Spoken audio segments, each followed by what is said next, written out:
Everybody's phones are silent. Check. Om Samastarana Kalyane Nilatam Karunamayam Namam Chinmayam Devam Sarvuram Brahma Viparam.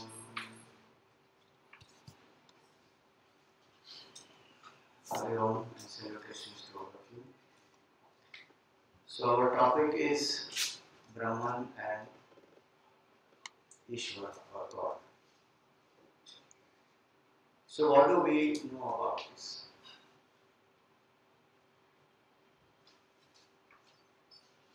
What is our idea of God? Each of us sees God in a different way, in a different form, and have different names. Each of us is God in a different way, different form. Sees God in a different form, and we call him by a different name.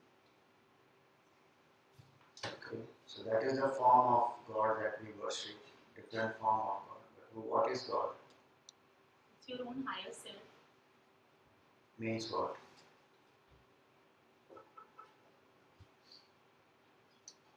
Have you covered this in Tattva? Yes, we have. But there's always. It's like.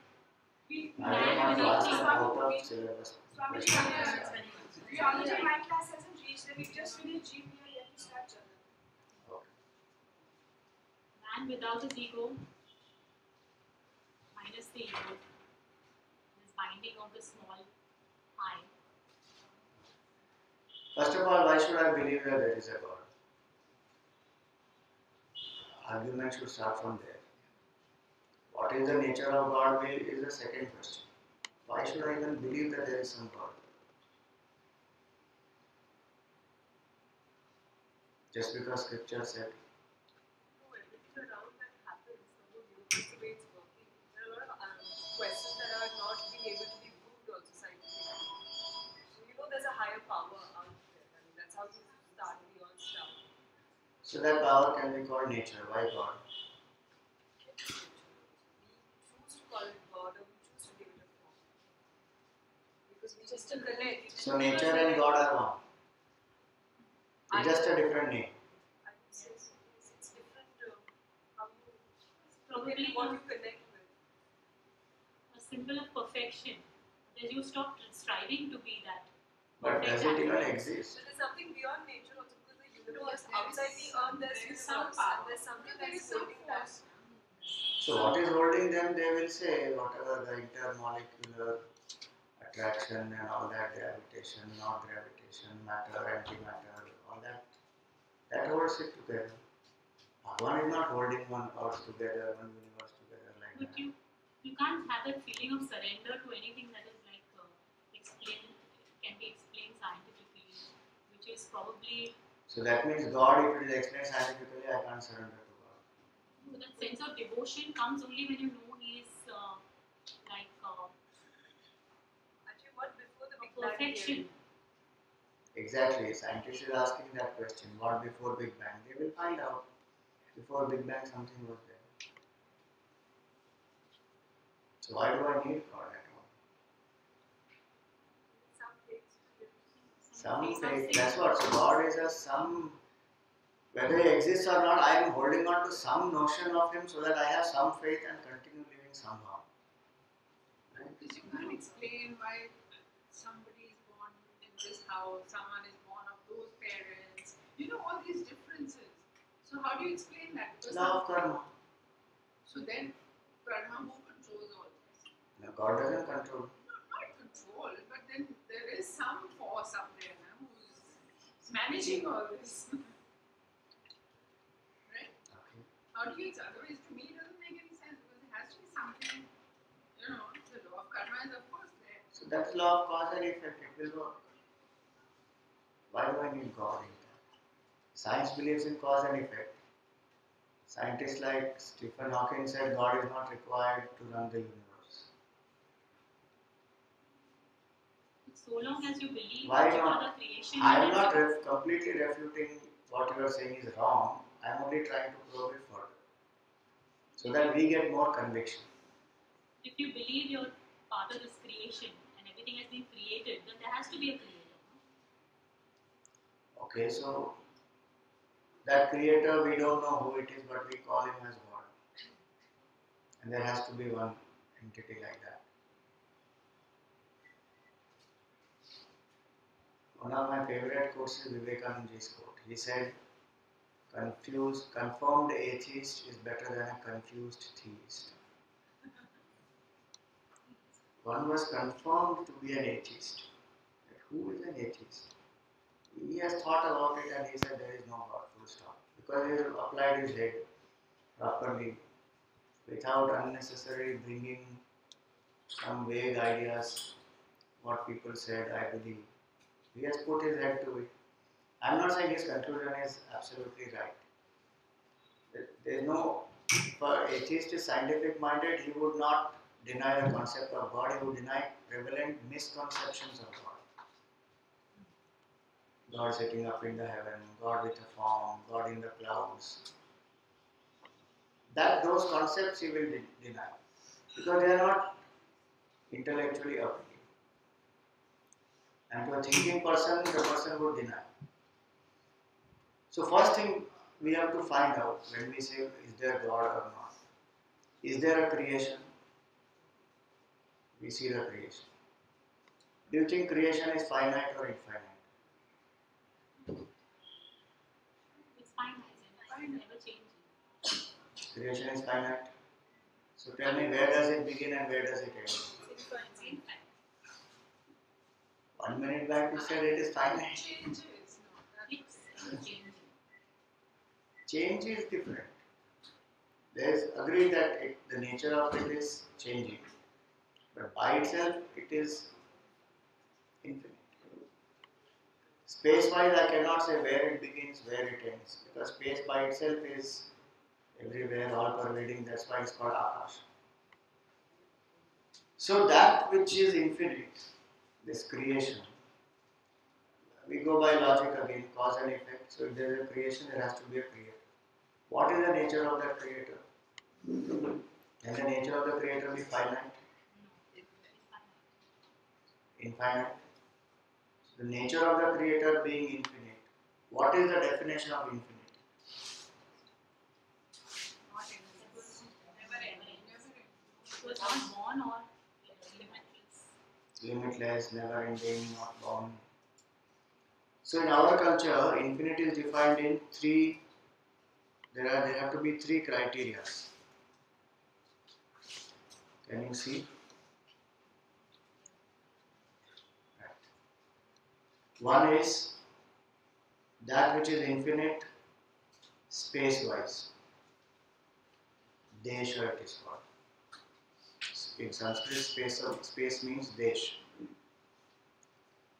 So that which is all pervasive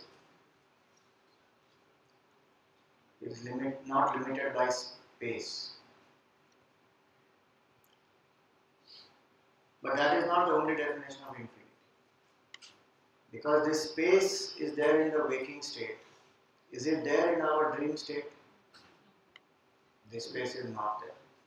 So the whole creation only is not there. This creation is not there in the dream state.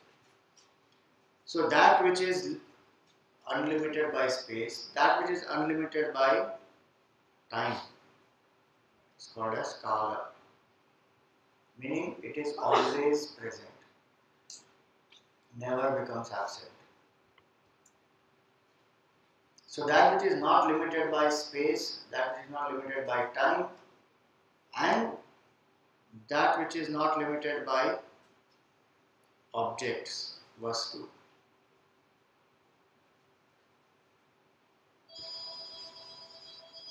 So this mic is not the same as the iPad, is not the same as the Mac, is not the same as the carpet. Each object limits the other object. But what is that which is common in all these? That is infinite. Existence is common. It is. So what is not limited by time, space and object? That is defined as infinite. And being infinite, that is called the biggest. So the word for it is Brahman. Brahman means that which is the biggest. Brihatvat Brahman, it is said. Biggest meaning it is infinite. Desha Kala Vastu Aparichinna. That's the definition of Brahman. Not limited by time, space, objects, which means it is always present, it is all pervading, not limited by any, does not have any qualities, no properties it has. That pure Brahman, which is infinite, think about it, can infinite produce anything?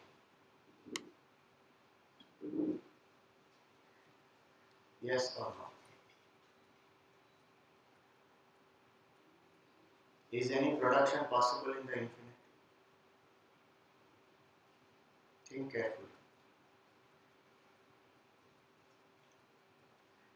It can transform its own self, its own How can it transform?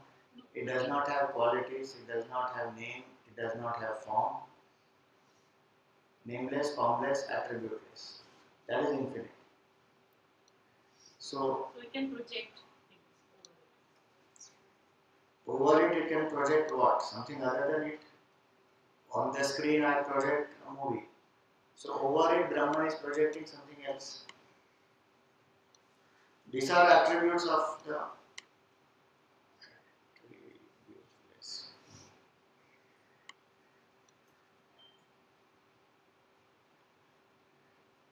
limitation of language to say that these are attributes of Brahman. Not limited by time, space, object, nameless, formless, attributeless. 6 things.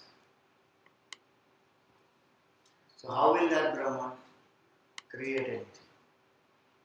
Is it possible for that infinite to create anything? Potter can create a pot. Why? Because the mud is separate from the potter, from the wheel. But can Brahman create the world like that? Is there anything outside Brahman? Okay, so if Brahman, there is nothing outside Brahman, can Brahman not project a world like how the waker projects the dream world, just using his own mind? So his mind becomes the material.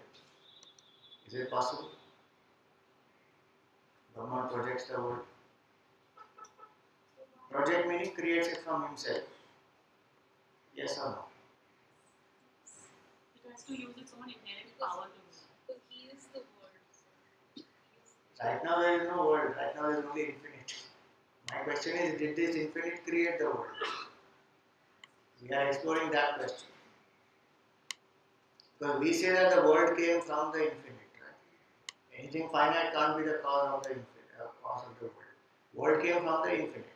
But is infinite, under having understood the definition, is infinite capable of producing the world?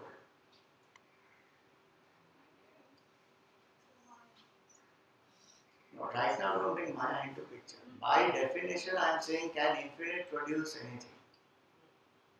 Other than itself, nothing. Other than itself, nothing.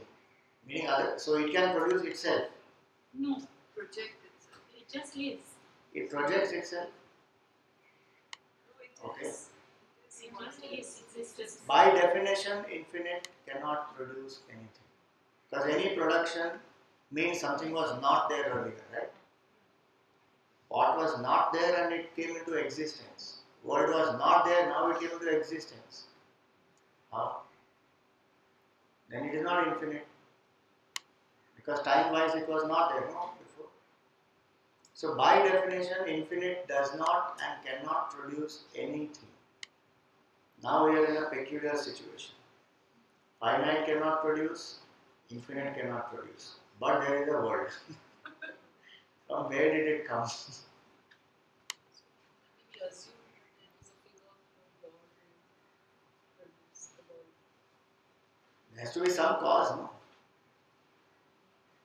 So if I understand this state, that which is infinite is the ultimate state which cannot produce anything, it is nameless, formless, attributeless, it is beyond all duality of creation, creator, creature, it is the highest state. And when Vedanta says Tat Tvam Asi, that you are that, it means you are that supreme which never produced anything, which by itself is unborn, undying, unchanging. That is the goal to be realized. But at this moment, I am not aware of that existence. I can know about it only by the scriptural knowledge, by logic, by inferring through my experience that there has to be something changeless, because all the changes that are happening in my mind, there is one changeless substratum which is able to observe. So I can know that there is a changeless factor. At the moment I am not experiencing it because I am attached to the body. So being attached to the body, mind and intellect, I see the creation. This body, mind, intellect also is a part of the creation, by the way. When we are attached to the body, mind, intellect, what do we think? I am separate from the creation.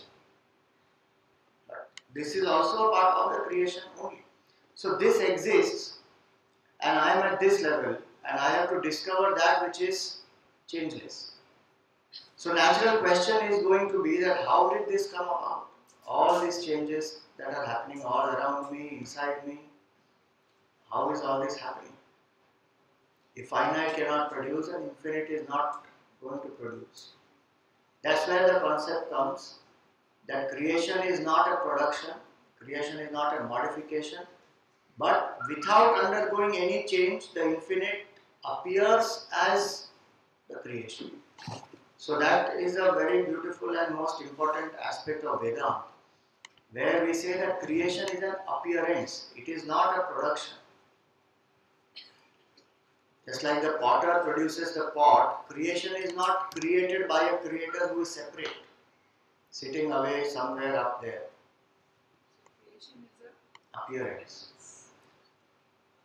It is not a modification.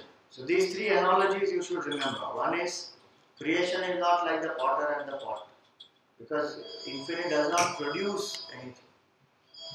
Creation is not a modification like milk modifies to become the curd, where milk is gone and it has transformed into curd.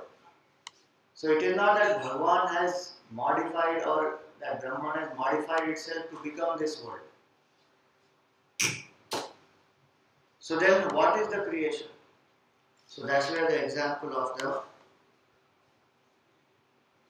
the better example than rope and snake is the waker and the dreamer.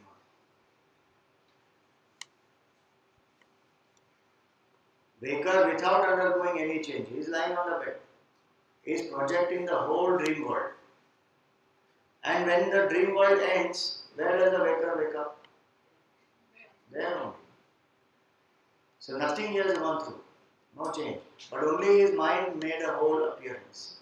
So the waker and dreamer example and rope and snake example both can be used. That rope doesn't undergo any change, but the rope example has a limitation.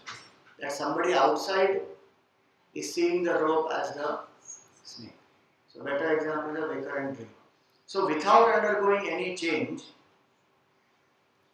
creation, Brahman appears as the creation. And how does that happen? That's where we bring in the concept of Maya. So Brahman plus Maya is equal to Ishwara. Why do we say this?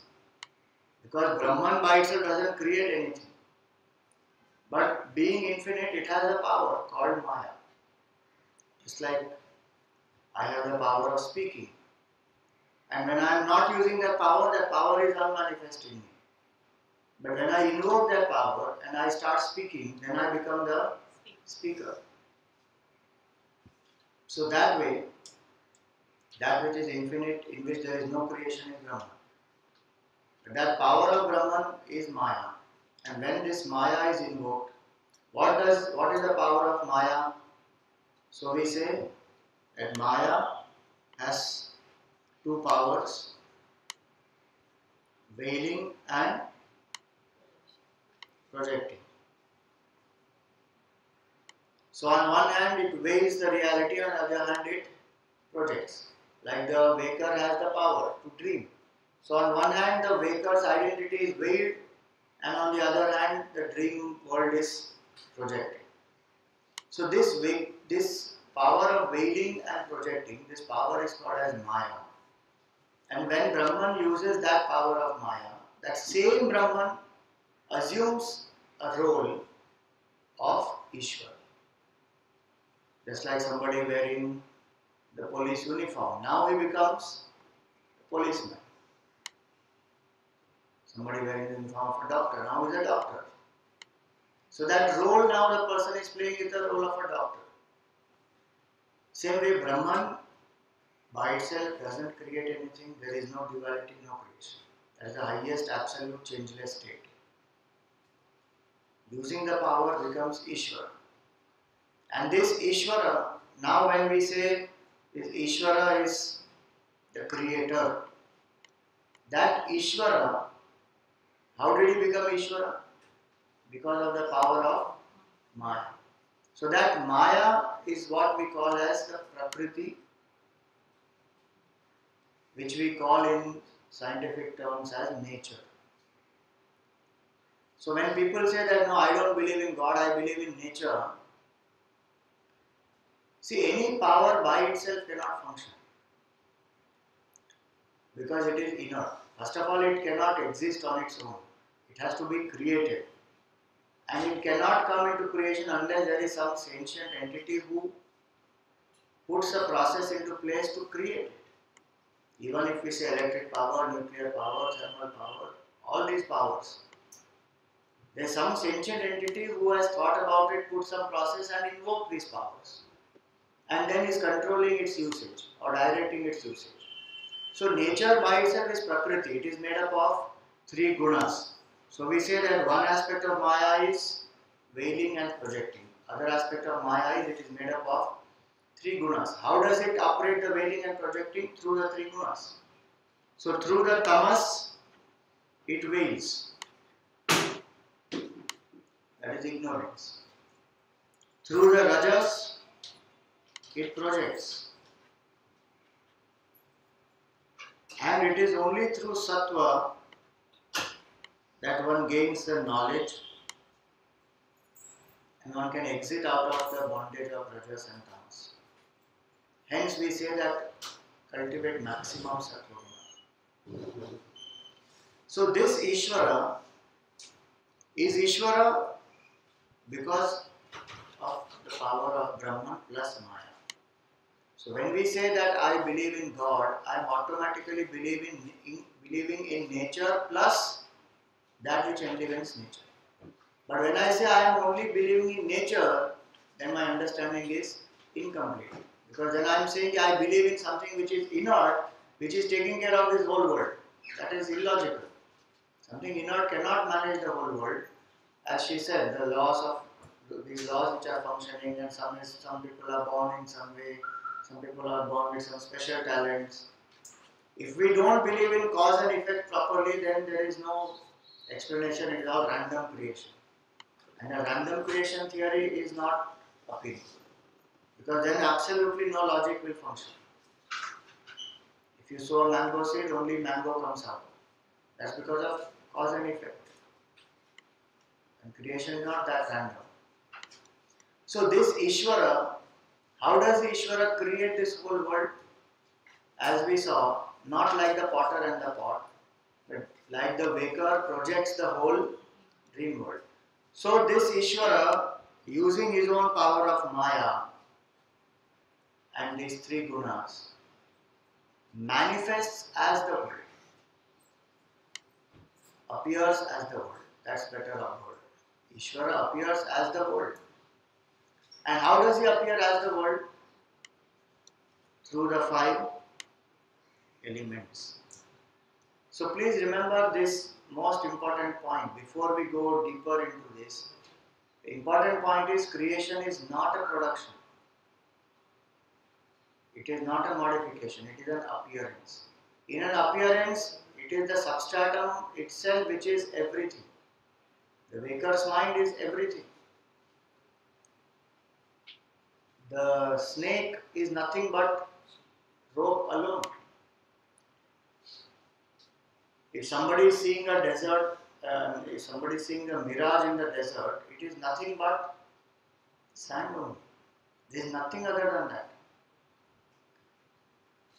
Why this is important to understand is, we otherwise think there is a God who is separate, and now this God created this world. And how did he create the world? Through 5 elements. Now this is the quest of the science, that I want to find, so I am probing the 5 elements and go on to finding the basic building block of the universe. So one comes to atom, subatomic particle, and then the, what is that? After subatomic comes the quark and string, and it keeps going. That's analysis. You can keep dissecting the 5 elements, but dissection of the 5 elements is not going to lead to that which is the sentient source of these. So the appearance, just like in the dream, it is the waker's mind only which becomes the hill and the mountains and the rivers, and the waker's mind only becomes the people also, and the creatures and the beings. That's why in Guru Stotram we say that. Sthavaram jangamam vyaptam yakkinchit sa characharam. Whatever is inert and whatever is sentient, whatever is moving, whatever is non-moving, it is all pervaded by that consciousness alone. Just the different equipments are given. So something appears as inert, because this has only body, this doesn't have subtle body. Mind and intellect is not there. So it appears as inert. So it cannot manifest life, growth, response, but existence is the same in all. So creation, Bhagavan creates. That when we use the word Bhagavan, what are we referring to? Brahman or Ishwara? Are you sure? Why not Bhagavan as Brahman? Correct. So Brahman, we don't refer to Bhagavan as Brahman, we refer to Bhagavan as Ishwar. And Ishwar is. So then what is God? Is that Ishwar. God is Ishwar. So that Ishwar is finite or infinite?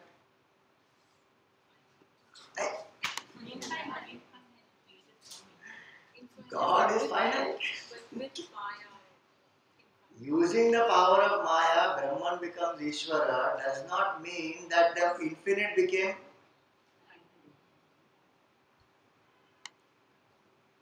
If I use the power of speaking and I become the speaker, did I change? I am just using the power of speaking. Again, example as a limitation. So Ishvara also is infinite, because only from that which is Ishvara, infinite in the sense limited by the power of Maya. Limited in the sense he controls Maya. So now there are qualities now. So Ishvara will have qualities, Brahman has no qualities.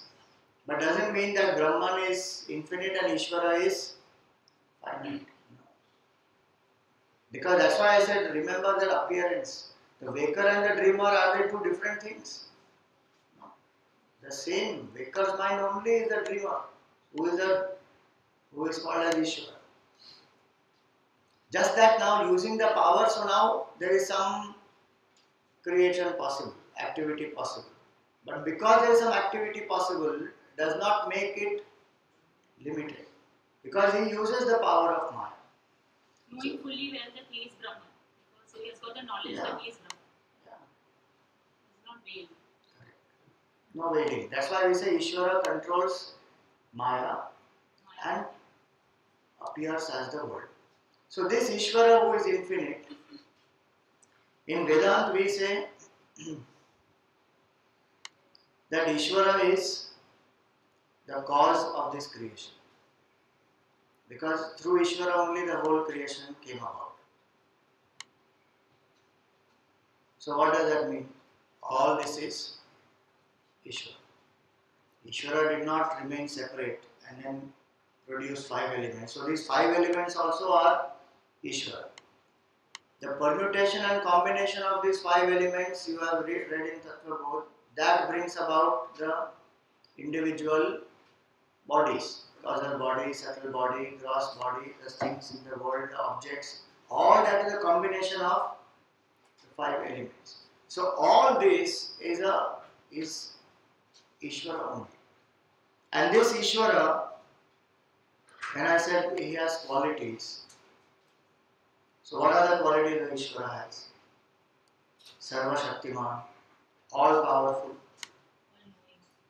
Sarvajna, all knowing, Sarvavyapi, all pervading, Karunamai, full of compassion, and of the nature of Ananda, happiness and bliss. These are qualities of Ishwara. Yeah, so we say Sarvajna is all knowing, or we call it as omniscient. Then Sarvavyapi, omnipresent, or all pervading. Why do we call it as all pervading? Because it is everything. Then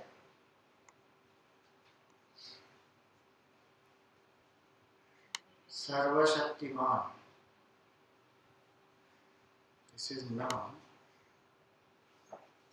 Sarva Shaktiman, meaning omnipotent or all powerful.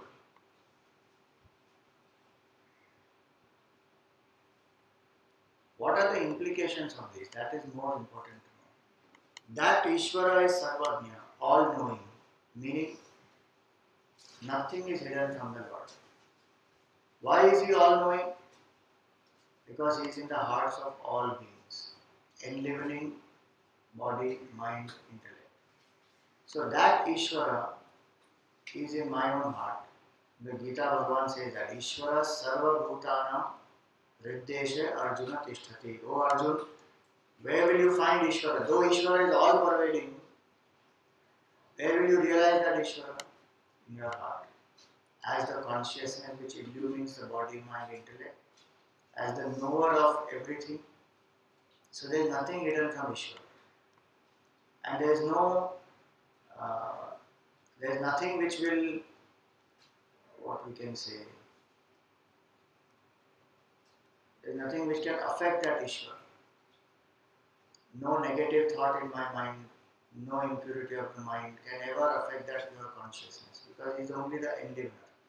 So as the all-knowing, omniscient enlivener in me, I can always connect to Ishvara as that supreme power, because of which I am able to see, hear, taste, smell, touch, feel and think.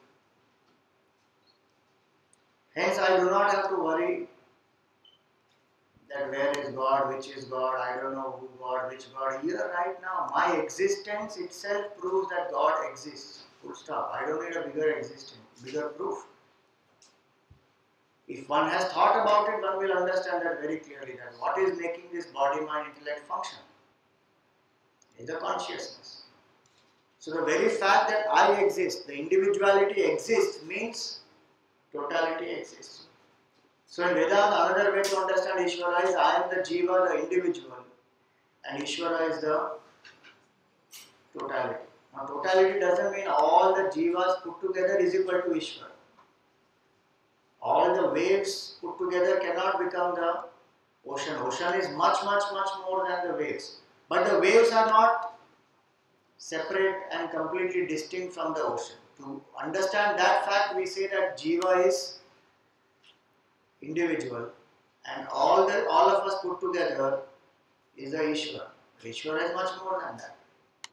And because he controls the power of Maya, we get controlled by Maya. So that is a big difference. So Ishvara is in my own heart. Sarvajna means he knows everything. Nothing can be hidden, how much ever I try. Sarvavyapi, Sarvavyapi, all pervading, meaning each and everything around me is divine, including me. So I have no business to tell myself that I am a sinner, I am weakling, I have no hope, ये जन्म में तो मोक्ष नहीं मिलेगा, पता नहीं क्या होगा.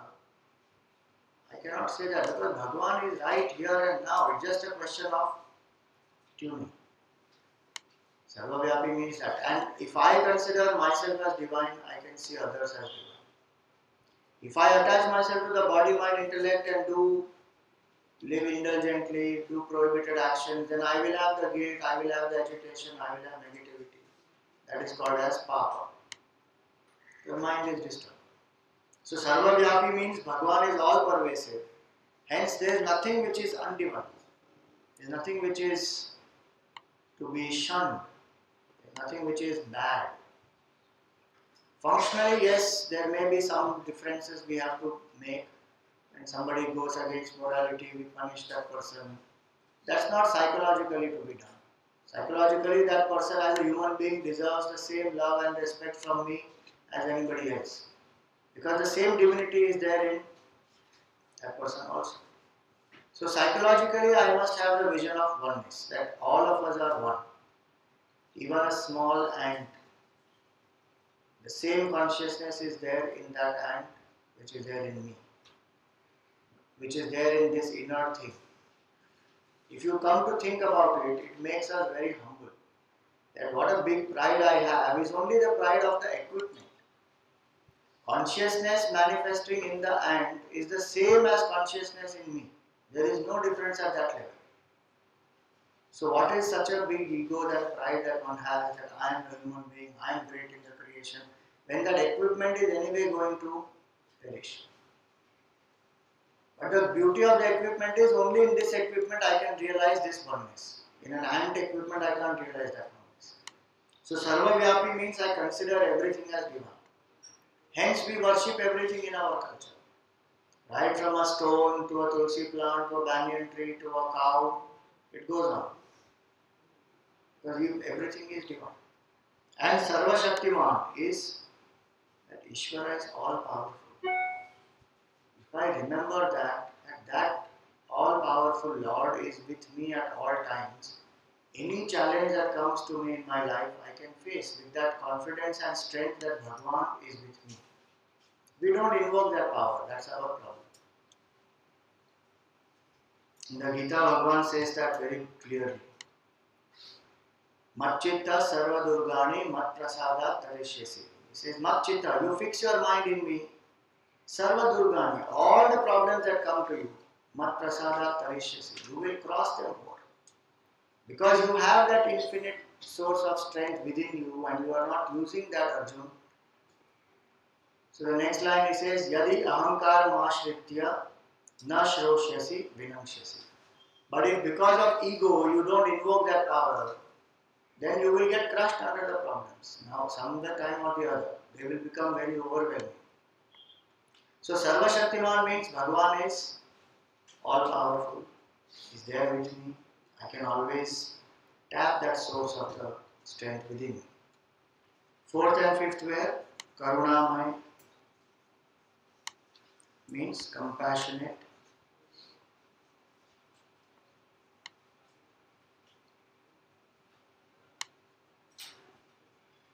And Ananda Swarupa.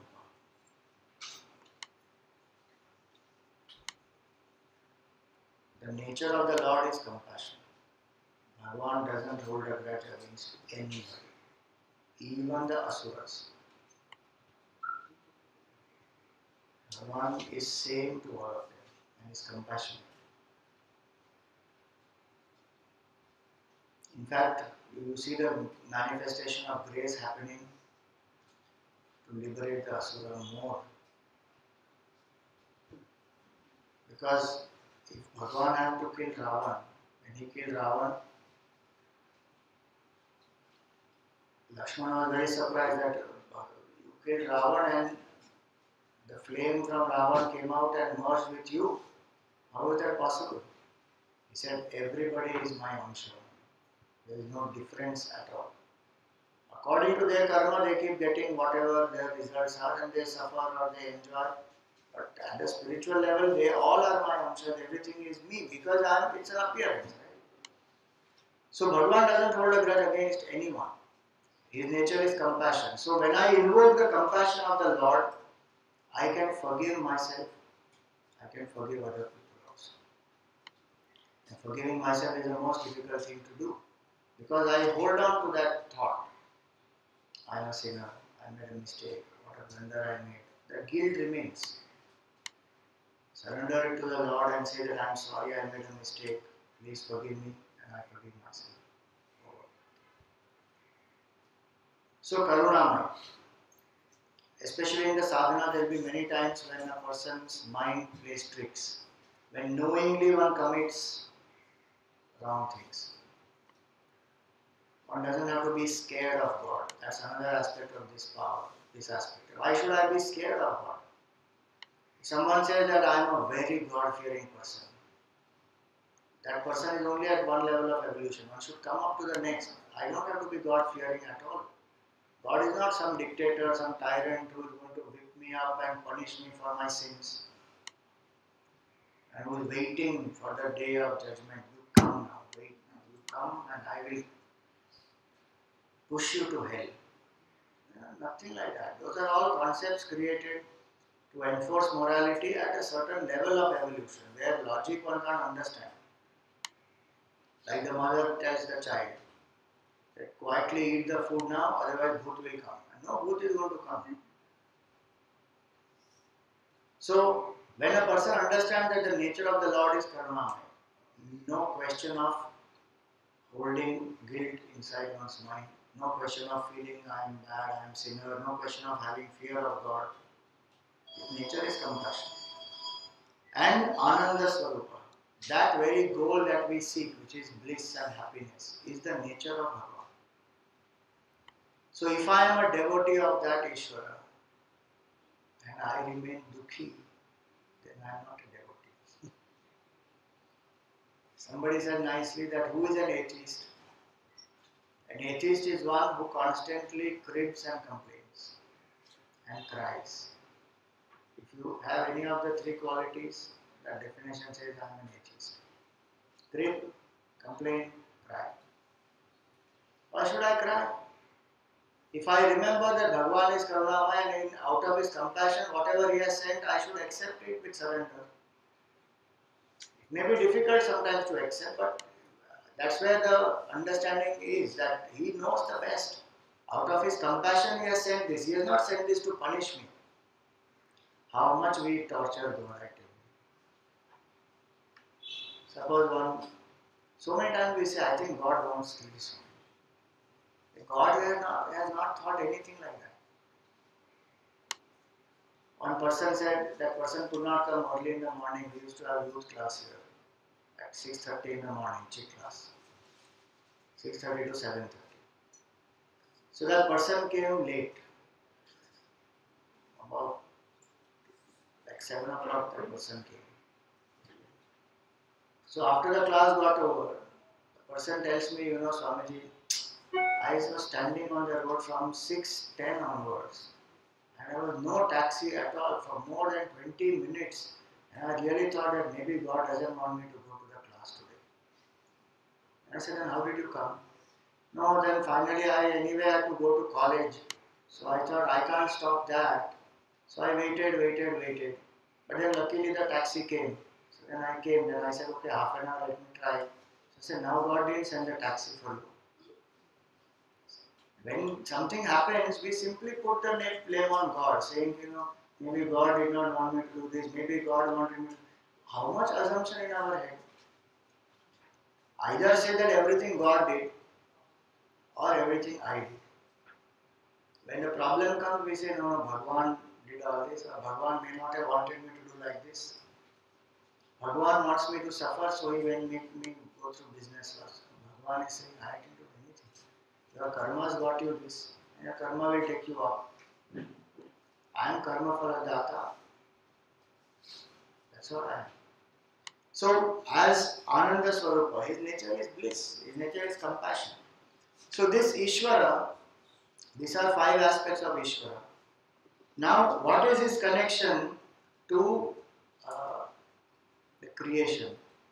Apart from these, there are 2 aspects of his connection to creation, which is that when he creates this whole universe, he does not do micromanagement. Meaning, he doesn't make each and every one do. He has given the power to us as human beings to choose. And through nature, till the animal world, he keeps propelling that jiva. So till the first human birth, the jiva evolves not by its own free will, but the jiva evolves by the push of nature. There is a system that the Lord has created. And through that system, it keeps going up. That's the evolution theory which one says. But when it comes to human being, a human being has got free will because Bhagavan gave us buddhi. So now I have choice. So one is the Ishvara created that system in the universe which functions, and he is the one by whose grace this functions. Just because the system functions doesn't mean that the Ishvara is not there. That's what many people think. But is it not the other way? Now, if there is a mat which is functioning so beautifully and systematically, does that not imply that there is somebody who actually created it and put it in place? How can I assume that no, this system has got generated on its own and is functioning on its own? That can't happen. Hence, we say that Ishvara created a system and system is being enforced. So, we say that he is karma adhyaksha.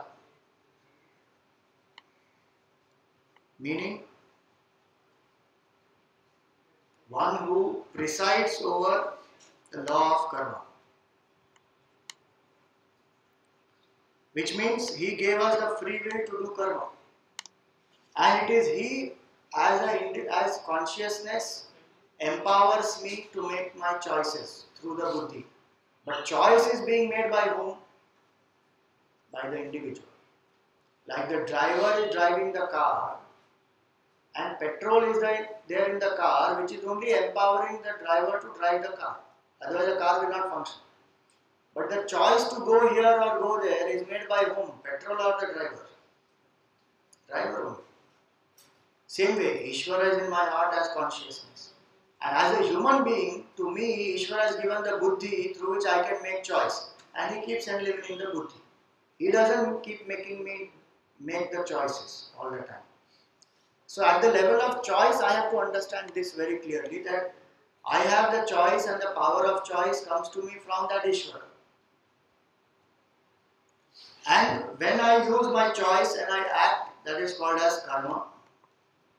How is it that my karma gets me the karma phala? Because so many jivas are desiring karma phala. Everybody cannot be given the same karma, the karma phala at the same time. Then there will be chaos in the world. Because 2 teams are playing match, both of them want to win. How can both of them win? That is not possible. So karma phala comes according to the laws of karma, according to so many factors, time, effort, energy, so many things come together, resources. So not only is Bhagavan called as karma adhyaksha, but Ishvara is also called as karma phala data, the giver of fruits of action. Now this giver of fruits of action means he gives the fruits of action according to karma.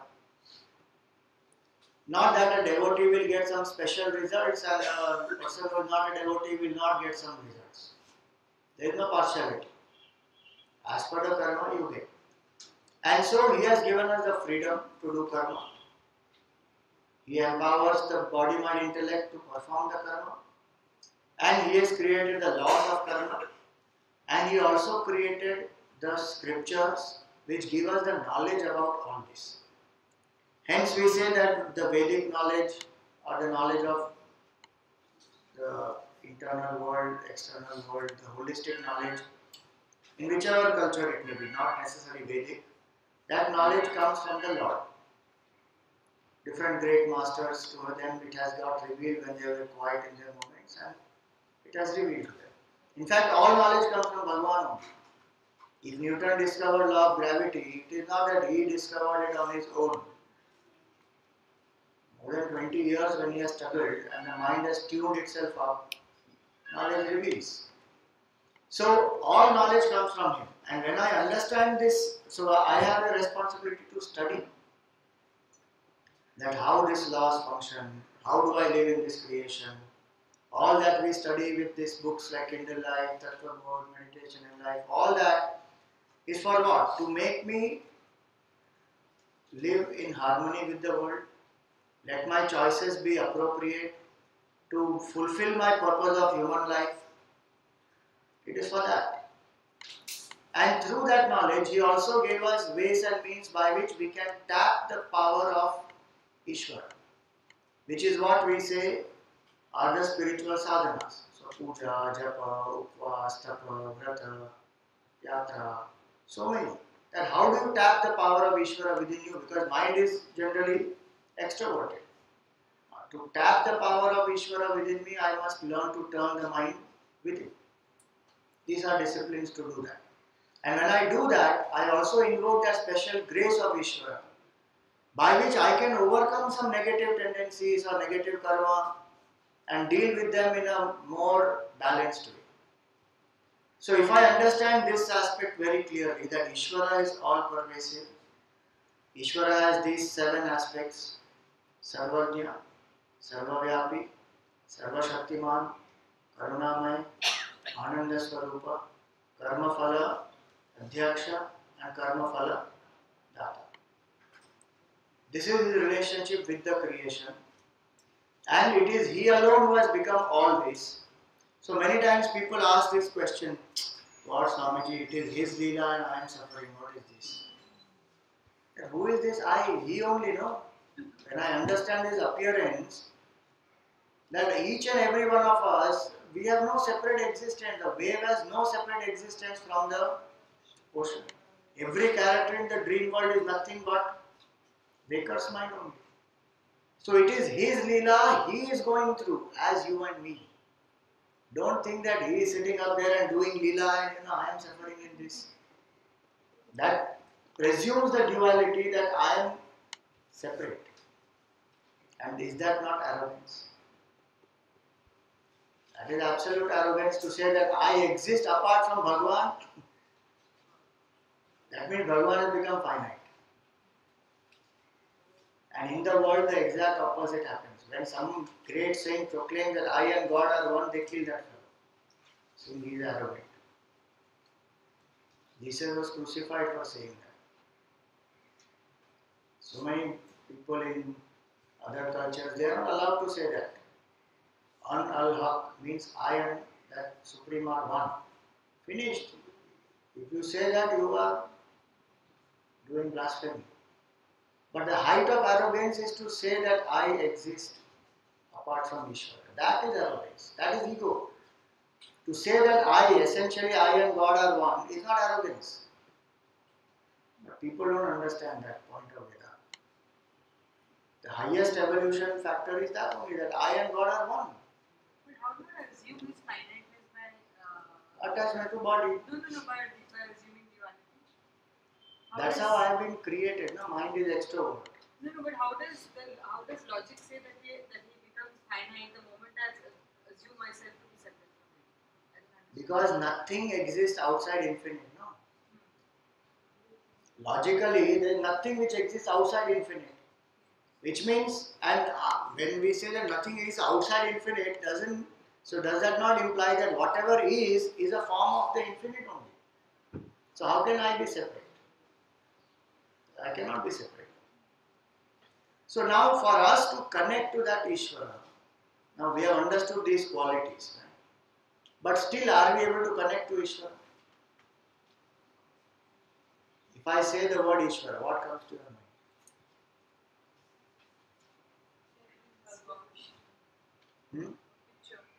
Picture? The form. Form? So many people say that no, that is because we have been brought up with that culture. And people who are not brought up with that culture of forms, they may think of something else. So what do you think they will think of? The attributes like love, compassion. But can you can one focus on the attributes? Because attributes by themselves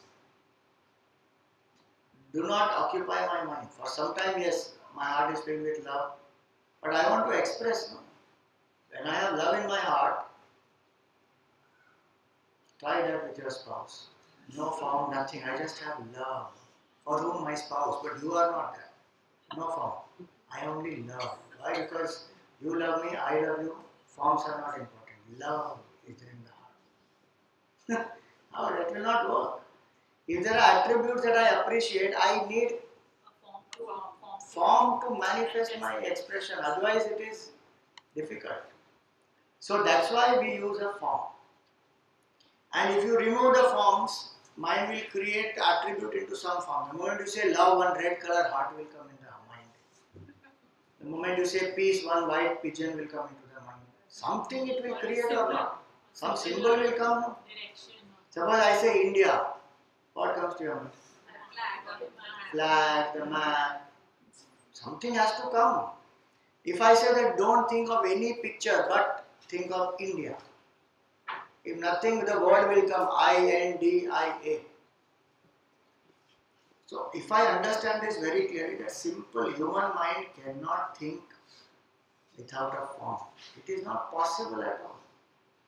All our stupid ego that we have will all crush, crumble away. नहीं हम मूर्ति पूजा नहीं करते तो अपने boyfriend का picture क्यों है pocket में अपने बेटे का पिक्चर क्यों है दीवार पे why are we using those forms then if I am not doing murti puja just express your love now without all the forms. Some people come to this place one afternoon some youngsters came from nearby college. They had attended some youth meet or something, they got inspired and they came here. The moment they came here, they saw this idol.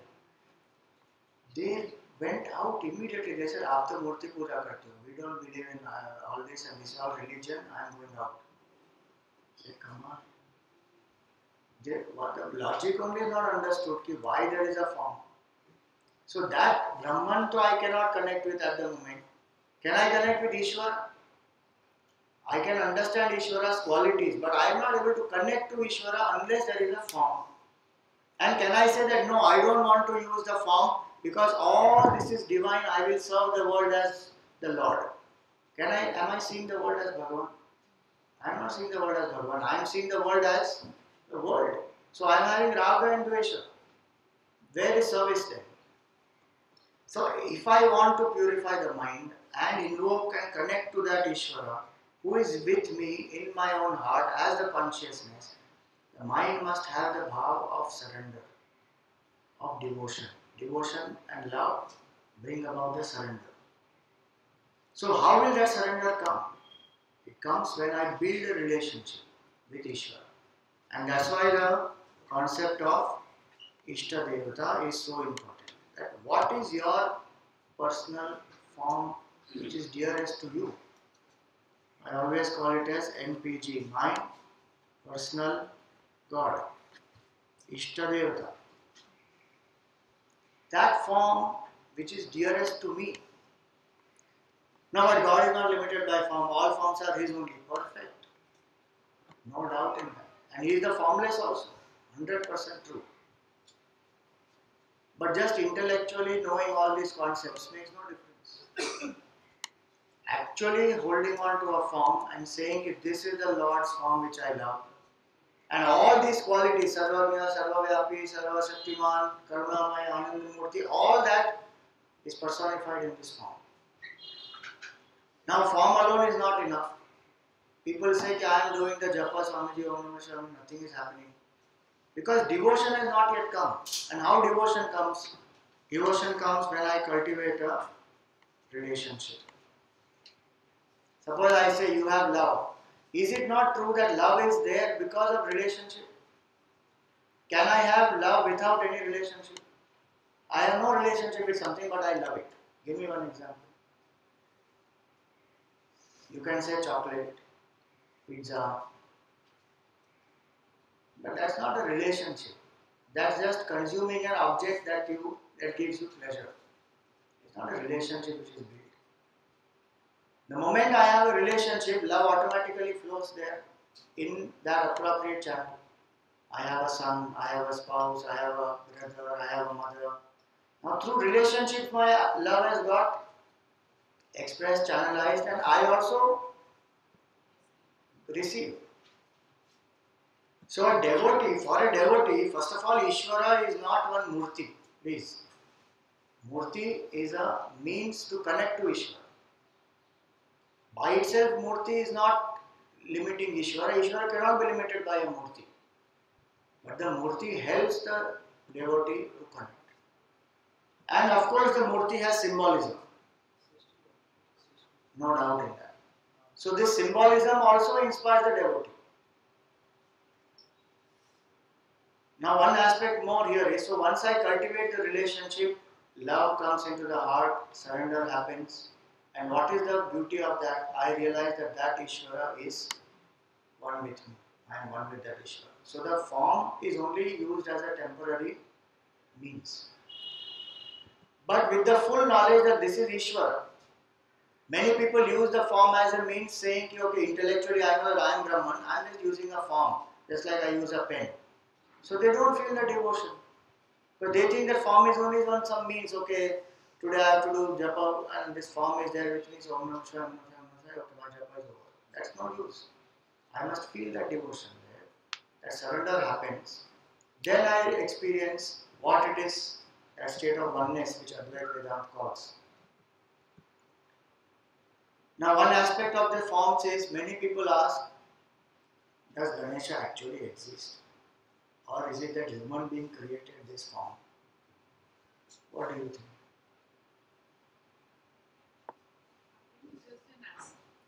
It's an attribute of God. So I assume it was created by man. So Ganesha was created by man. Okay. Brahma, Vishnu, Mahesh. These are tribal stories that Yeah, you can say whatever. I have no issue. Whatever is there in the mind, bring it up. I always thought these epic, there were tribal stories that came forth on good and evil. That have been, Like you were saying, he has all the power, he's all powerful, all Sarvashaktiman. So these are, his attributes, and you give it a form. So human being created forms of God. God does not exist in these forms. I don't think so. I don't think so. So there is no Shiva, there is no Vishnu, there is no Brahma, there is no Saraswati, there is no Lakshmi, there is no Durga, there is none of these. Then why worship these? Because it's like you said, So, for me it no, helps but so me. why not make It a helps me new form? focus. It helps me focus. So why not, instead of Ganesha holding this Parashu and Modak, let Ganesha hold one iPhone in the hand, let Ganesha hold one Walkman, and then you wear a jeans and a t-shirt and then you worship that form. Whatever works, because this has come down generations. And that's what maybe my Naniji had this, in the mandir. So you do it.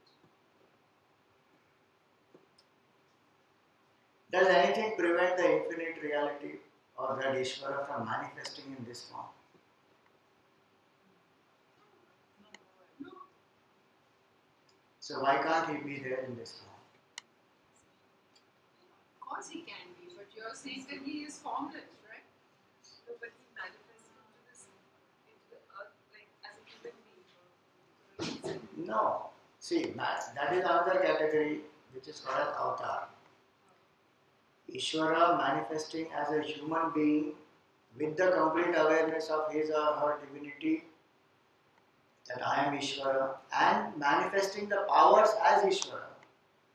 That is called Avataar.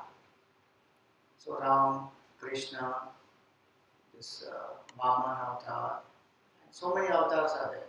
Even saints are called, some of the saints, they are called the avatars of the Lord.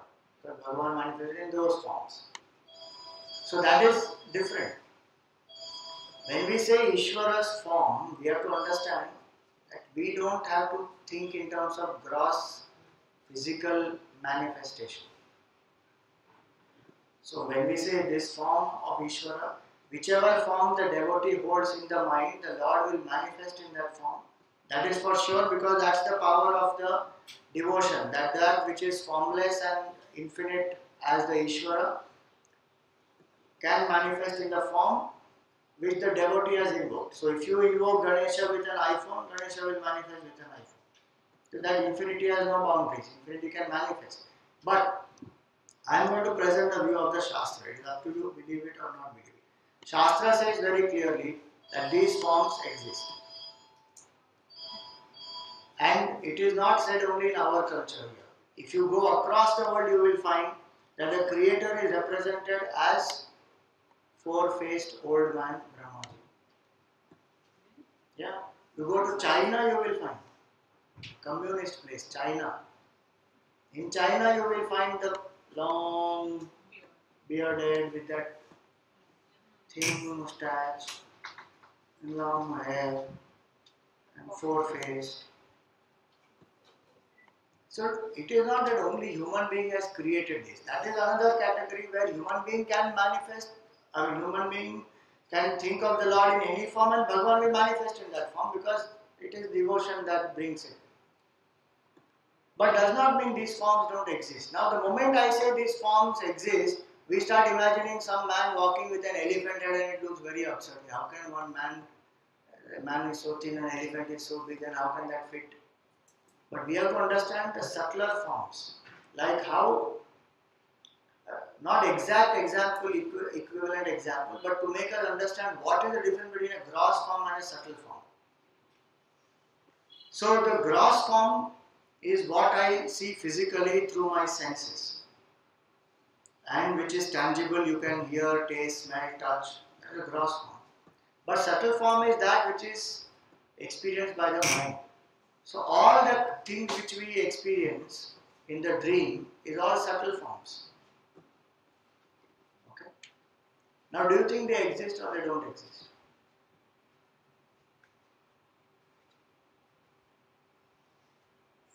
In the dream, though, all weird things happen or not? When I asked you that question, do they exist or not exist, what do you start thinking?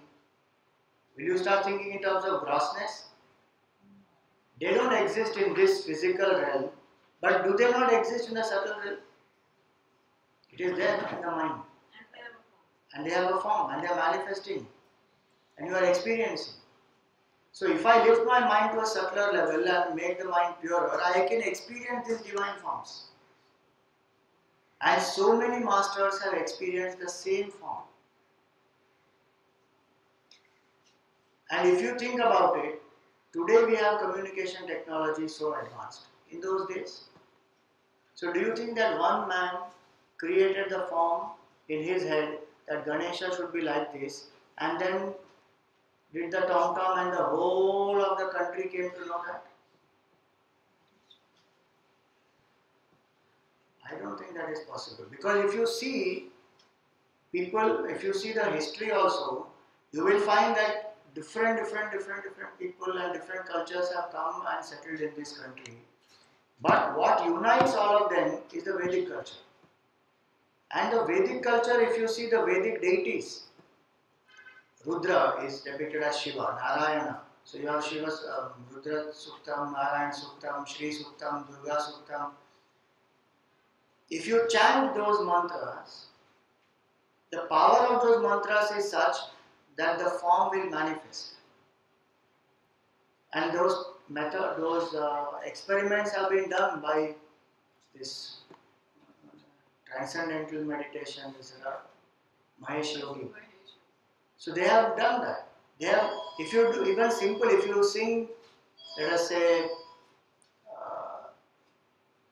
the swaras which are given. So if you sing certain rags, you will see the certain formation on certain thin layer of sand, fine particle you create, and you sing, you will see the forms manifesting. So Bhairav Rag, if you sing, you will see the form of a dog manifesting actually. Yeah. The entire creation is nothing but the sound grossified. The whole creation is sound vibration. So you ask science, scientifically if you think about it, science will say that this is not tangible, solid at all. This is energy in motion vibrating at a certain frequency. Our senses can't see it. So in the same way, the Vedic masters, if you chant all those suktams no, and you apply it properly, you will see those forms manifesting. So it is not that they have created these forms out of their imagination. These forms exist. This is the view of the Shastra. Again I am saying this is what the Shastra says, and so many saints across the world have had darshan of these forms. So lot of such things are there which one can understand. If one is open about it, you start exploring and you will come to understand that these forms exist. Our problem comes when we start grossifying them. So when we imagine that okay, there somewhere up there in the sky there is some place where this Vishnu is there in a milky ocean lying on the Sheshnag, that doesn't exist. Physically that doesn't exist. But that doesn't prevent Vishnu in the form from existing. Maybe a little difficult for you to swallow at the moment, but you just think more about it, explore more, you will come to know. Now why is this necessary to know that this form exists? So that my Shraddha increases. Otherwise the half of the devotees don't have Shraddha because they constantly think, पता नहीं ये form है कि नहीं, हम तो कर रहे हैं, पता नहीं हमारी पूजा गणेश भगवान को जा रही है कि नहीं जा रही है. And maybe Ganesh Chaturthi time is overflooded with puja, so my puja may not reach. Wow, all kinds of funny notions we have in our head. It's all because we don't understand so many basic factors. And Ishwara is infinite. Your puja reaches Ishwara through the form. And whatever you offer is not that important, more important than the devotion with which it is offered. So when But people, I personally experienced that you personify okay, this is God, and then start treating that God as, like, he's alive. yeah, Yeah. like that whole ritual of bathing, Yeah. and like beyond everyone, it was like, we traveled, that. Yeah, they take it with them. And so we had to travel Yeah. with that thing, and we had to, Thakurji was it. So it was What like does that too do? much personification. See, it is not too much personification. It is simple. If they exaggerate that and become more focused on the ritual part, then that's a mistake. But what is the bhavana behind it? Is it not that Bhagavan is there with me at all times? Number one. Is it not that Bhagavan is not some unrelatable, intangible entity? It is that Bhagavan is someone who is there with me and is like, I look up to that Lord and I love the Lord, so I will bathe him, feed him, clothe him, and everything that I do first I will do to Bhagavan. So before I eat food, I should offer food to Bhagavan. Before I sleep, Bhagavan should go to sleep. What will that do to the devotee? The bhav of bhakti becomes strengthened. And slowly, that person is supposed to stop the physical part and start doing the entire thing mentally. Puja moves from gross puja to manas puja. From manas puja, one sees that same Bhagavan manifesting everywhere, and then that seva becomes, whatever action one does, that action becomes a seva to the Lord, including what I am doing with my family members, with my work, everything.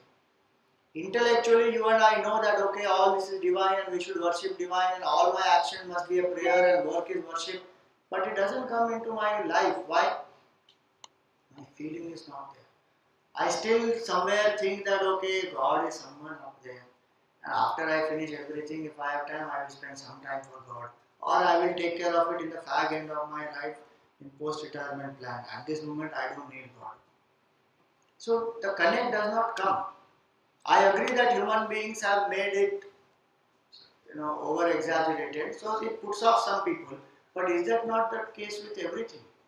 Have we not made our education into such a mindless ritual of so many things? Are we not disgusted with her? That is not a problem of devotion, that's the problem of human thinking. The essential gets lost, the focus goes away from the essence and paraphernalia becomes more important. That happens in everything. But for that we cannot avoid the essence. So if one says that if you don't do all this, then Bhagavan will not bless you or Bhagavan's devotion, you will not feel devotion for Bhagavan, that is wrong. But if somebody is doing this, to condemn that person is also equally wrong. Because that logic behind that is very beautiful and the way in which it works also is very nice. That whole day one has to think about the Lord. And how many times that person would have thought about the Lord, which other person would not have thought about the Lord that many times. I am not saying because of that this person is greater and this person is lesser. All those generalizations are not required. But sheerly evaluating the methodology and the logic, that why this is being done and what was the reasoning behind it, is I really appreciate that of our great masters and the rishis who put this into play. And when we ask, this is all intellectual, tell us something to do, the rishis will tell you, okay, do this, build a relationship, do a mantra japa, spend 10 minutes in a puja, or chant his holy name, or sing a bhajan. These are all practical things to do. And if you go deeper into it and more intensely you want to surrender and be in that thought all the time, then do this full day seva. Now that depends on us, not what we want. Is it not true that at a certain stage when I love something, I keep on thinking about it? A scientist who loves his field will keep thinking about it full day. When you were in love before getting married, what was the situation? That's not Yeah, because that's what generally everybody says. Love is there before marriage, after marriage it disappears. So the point is what? That the mind which has the feeling of love keeps thinking of the beloved. Now the devotee feels that much for Bhagavan, if Bhagavan is everything for me, I will carry Bhagavan with me throughout. Every day, do everything for him. Sometimes one becomes mechanical, sometimes one over-exaggerates certain stuff. All those can get controlled, but that practice by itself, those who want to do it or those who are choosing that path, is a wonderful practice. So we were on that discussion that the forms do exist, and in whichever form you manifest, you worship him also, he can manifest. But importance is that to connect to Ishwara, a form is very necessary. I'll end with this anecdote. When somebody was asked by Ramana Maharshi that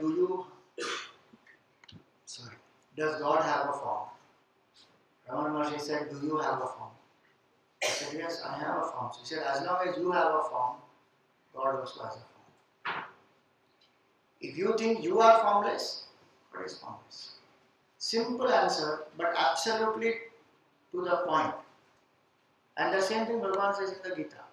That as long as we are attached to the body and I think that I am this, to worship the formless is very tough. Because the mind cannot think in terms of formless. But the moment the person starts detaching from the body identification and thinks that I am not this body, I am a jiva who has been traveling so many lives, and more deeper, I am the Brahman. If one starts getting that clarity, then the contemplation on the formless will become possible. And remember, formless also is a concept. People don't understand that.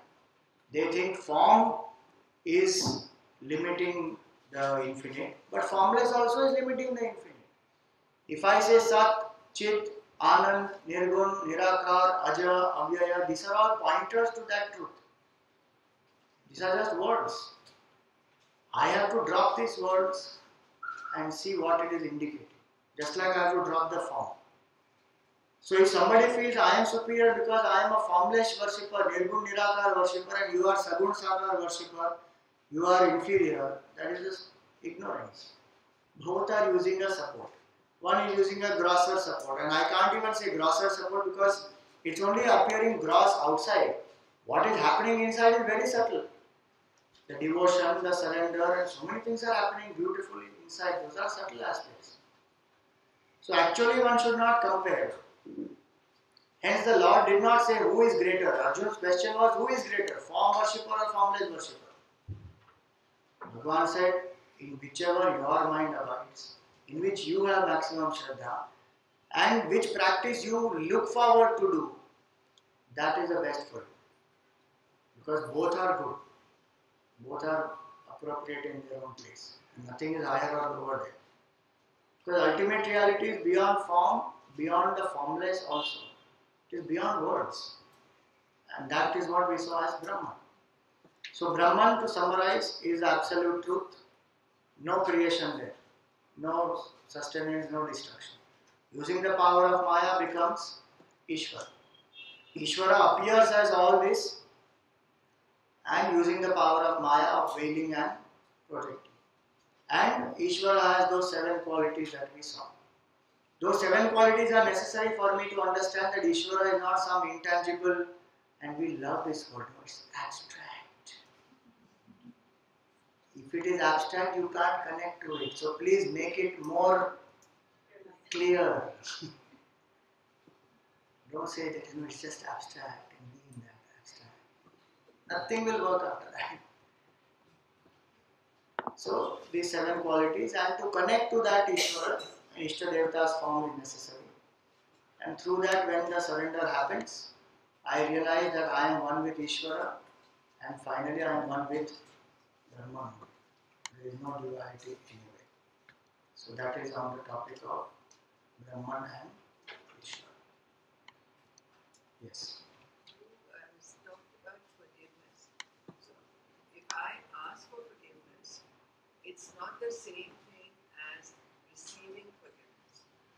How do I know that forgiveness has happened? Are you talking in terms of asking people and receiving, or from the Lord?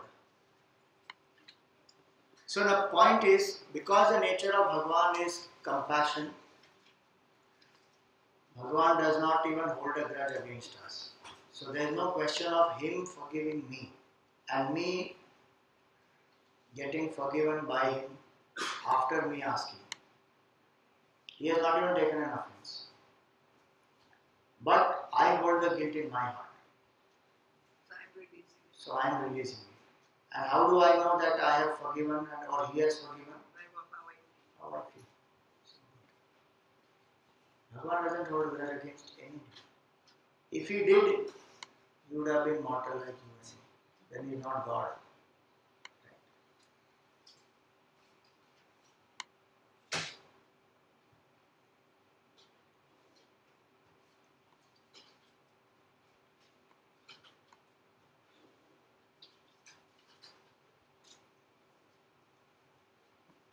Any more questions, anybody?